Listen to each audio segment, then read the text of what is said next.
Ave Regina, Mater misericordiae, vita dulcedo, estes nostra salve.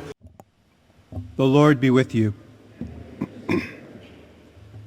A reading from the Holy Gospel according to St. Mark.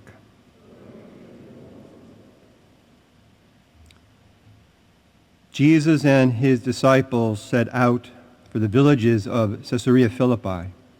Along the way, he asked his disciples, "Who do people say that I am?" They said in reply, "John the Baptist, others Elijah, still others one of the prophets." And he asked them, "But who do you say that I am?" Peter said to him in reply, "You are the Christ." Then he warned them not to tell anyone about him. He began to teach them that the Son of Man must suffer greatly and be rejected by the elders, the chief priests, and the scribes, and be killed and rise after 3 days. He spoke this openly. Then Peter took him aside and began to rebuke him. At this he turned around and, looking at his disciples, rebuked Peter and said, "Get behind me, Satan. You are thinking not as God does, but as human beings do." The Gospel of the Lord.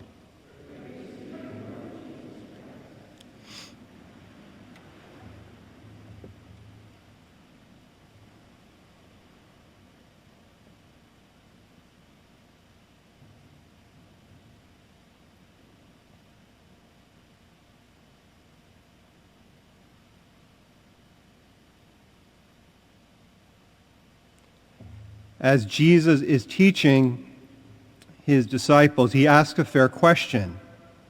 They've been working with him for a while, watching his healings, expelling the demons, listening to his teachings, and he wants them to get an understanding, who are people saying that I am? He wants them to get like a pulse of what's going on as you're walking with me. And this is what they hear. John the Baptist. Some people say Elijah. Others say you're a great prophet. Maybe some thought he was just a teacher. And then Jesus gives it directly to them, the question, "But who do you say that I am?" Now you assess what they're saying, but who do you say that I am? And it's quiet. And we're not sure why it's so quiet, but the understanding is very quiet until Peter speaks, "You are the Christ." And Jesus does not correct the answer. He is the Christ. On paper, Peter would have got an A+ that day, 100%. But Jesus is going to show Peter and to show us, Peter didn't quite understand what that meant. Even though he got the answer right, he got the catechism right, the catechetical answer correct, but deep down who Jesus is, Peter still did not understand. And so Jesus begins to explain, the Son of Man must suffer greatly. And what is that suffering going to be? Rejection, suffering, beating, and being killed. And Peter can't take that. He goes up to Jesus and says he rebukes him. That's a pretty strong word. He doesn't just say, "Jesus, excuse me, what is this all about? I don't understand." He rebukes him. Peter is upset. Remember, he just gave the correct answer. You are the Christ. And it's like Jesus is challenging his own answer. Peter doesn't want the suffering that comes with who Jesus is. And yet that's part of his identity. He's a suffering servant. He's the Messiah, but the suffering servant.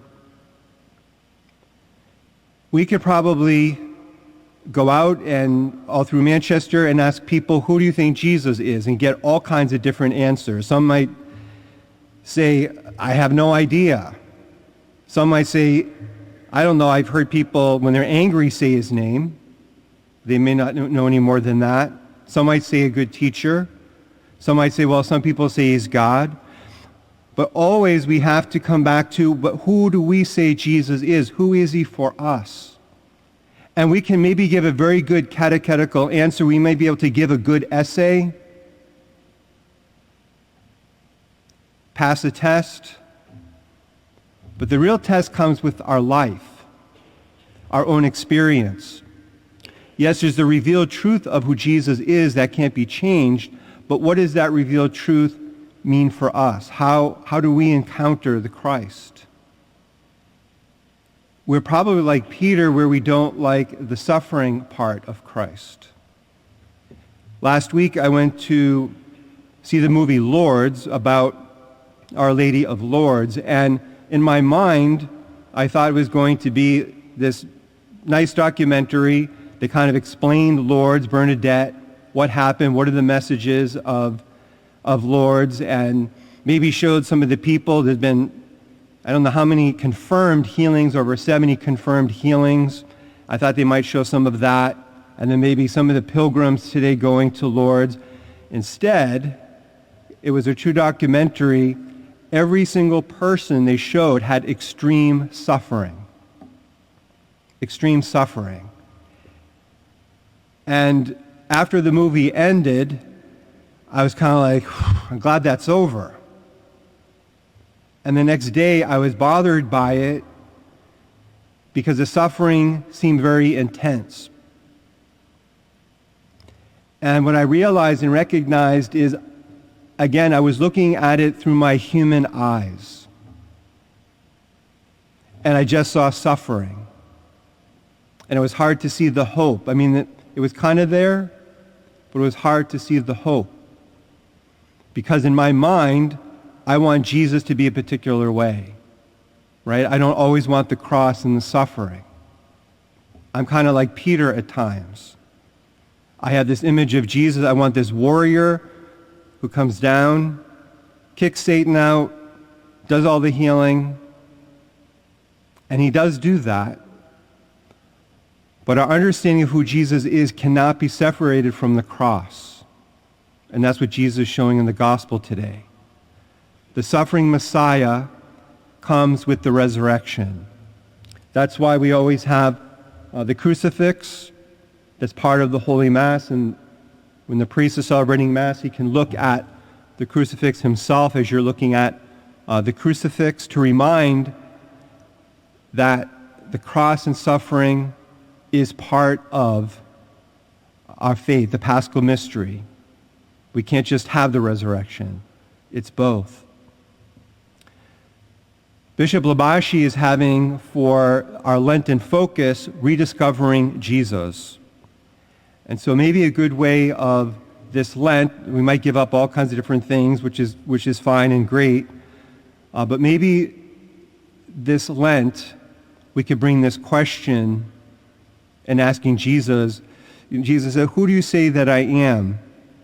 That we may say, Jesus, help me to understand all of who you are, both with your suffering, both the cross and the resurrection. Help me to understand that this Lent in a deeper way. And if we can do that, we will truly rediscover Jesus in our life.